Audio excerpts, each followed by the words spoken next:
A relative calm fell over Wall Street today after several volatile sessions. Bond yields stabilized following a recent decline sparked by fears of a global growth slowdown.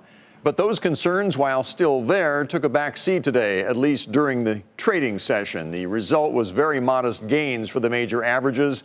The Dow Industrials rose just 43 points. We're at 25,169. The Nasdaq was up 20. The S&P added 5. Now, while these gains were small, some investors are wondering if they are poised to turn into bigger ones. Mike Santoli starts us off tonight. After a messy May market pullback of more than 5%, investors are now watching for signs of relief in the form of a bounce in the beleaguered stock indexes.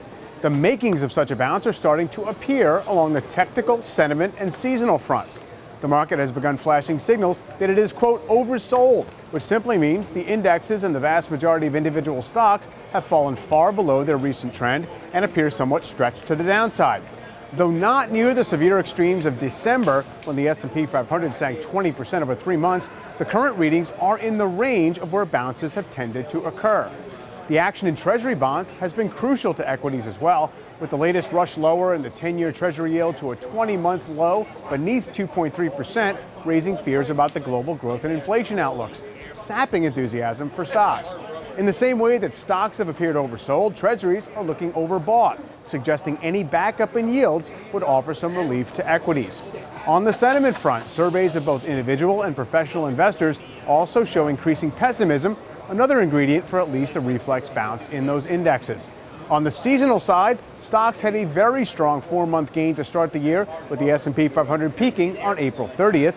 In such years, May has often been weak, as this one has, but in the 9 years when the S&P gained at least 8% through April and then pulled back in May, as we have this year, June was up 7 of those times, and the average return for the month was a gain of more than 2%. Now, none of this suggests the headwinds that halted the rally a month ago are about to calm down. There remains a trade stalemate with China, global growth appears fragile, and corporate earnings forecasts continue to slip for the coming quarters. And back in December, the market simply ignored many similar indicators that are now evident today of a coming bounce, and they kept falling until a scary selling crescendo on Christmas Eve. Still, the rhythms of the market often allow for a short-term relief in the form of a bounce, even in a heavily stressed tape, whether that leads to a full recovery or just a temporary reprieve. For Nightly Business Report, I'm Mike Santoli.